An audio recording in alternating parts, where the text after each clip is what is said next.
This is a $100 trillion banknote. 14 zeros.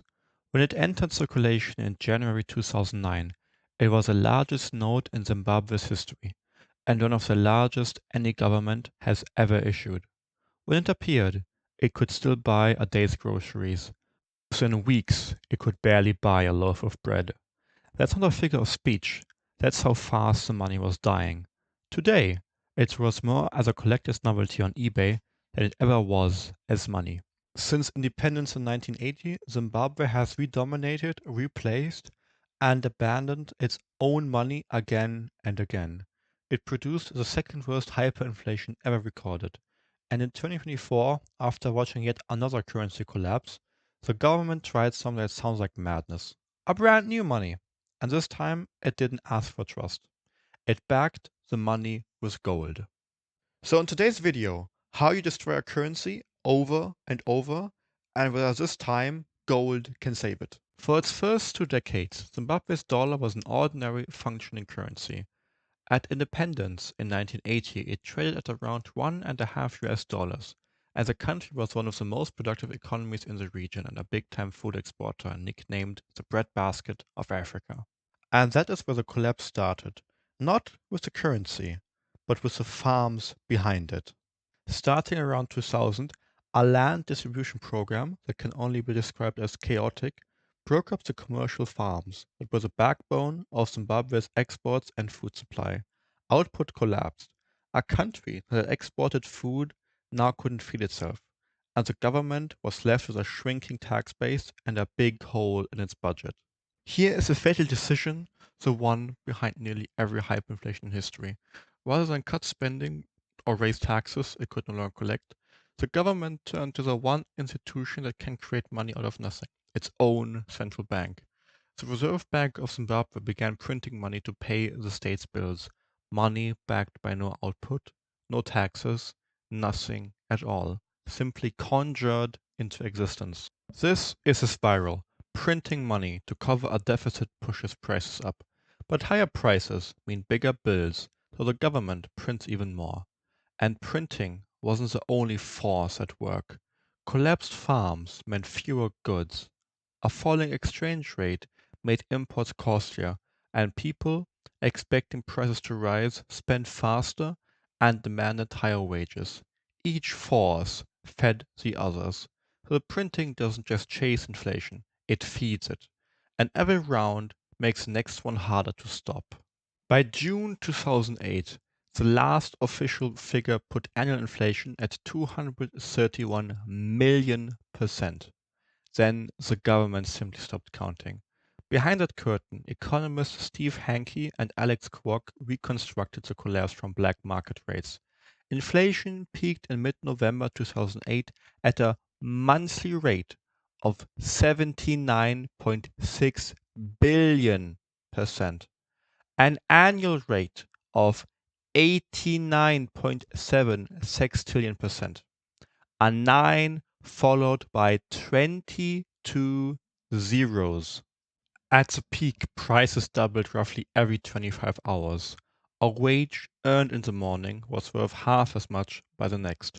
Workers demanded to be paid twice a day and spent it immediately because holding money for even a few hours meant watching it evaporate.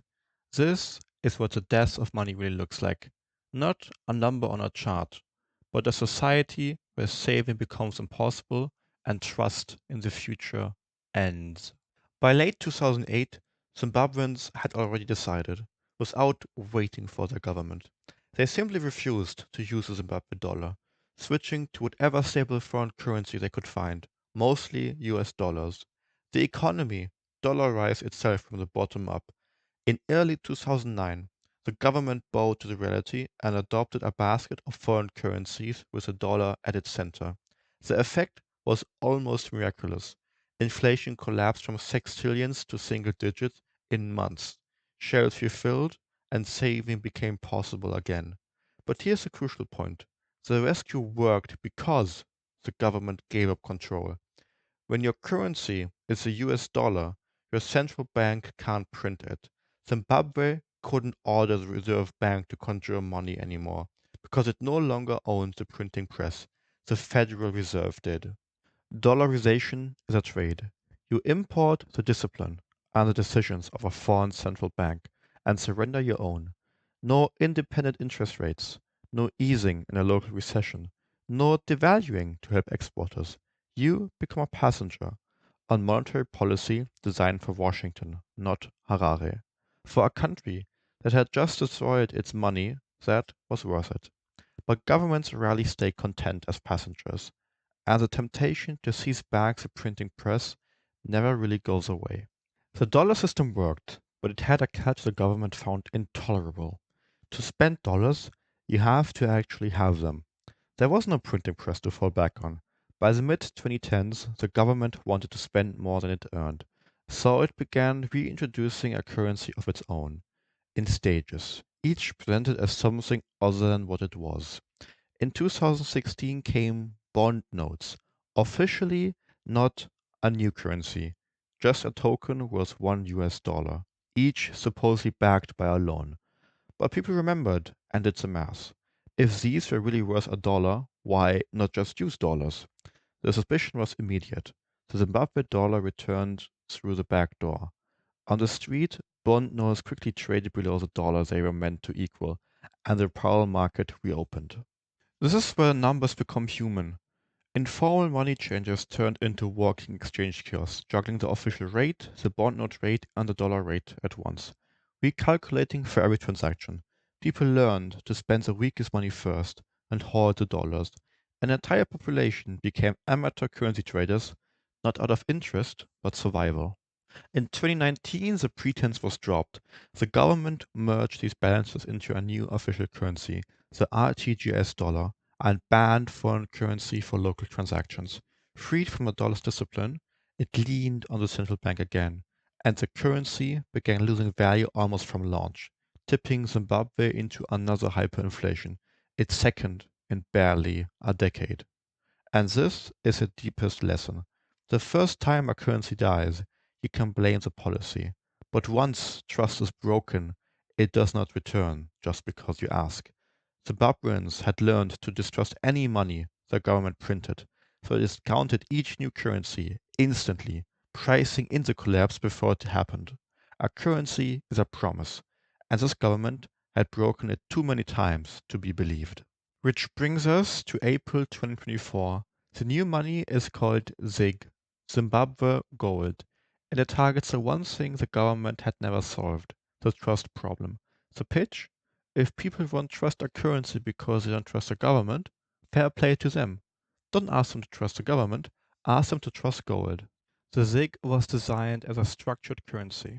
According to the central bank's framework, every unit issued would be covered by hard assets, gold, and foreign reserves, so it couldn't simply be printed at will. But notice that word, designed. This was the official design, not a guaranteed law. Whether it held depended on whether the same institution that printed the last currencies into the ground could this time hold the line. At first, it looked like the same movie. Within a year, the ZiG lost close to half its value, and in September 2024, the central bank was forced into a devaluation of around 43% in a single move. Skeptics said it was heading to the same grave as the others.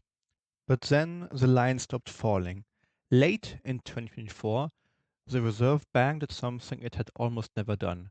It stopped financing the government with printed money, raised interest rates, and tightened supply. By mid 2025, monthly ZIG inflation was around a third of 1%. By January 2026, annual inflation was roughly 4%, single digits for the first time in almost 30 years, with reserves reportedly up from $276 million at launch to over a billion. For the first time in a generation, Zimbabwe had a local currency that wasn't visibly dying. So, is it real?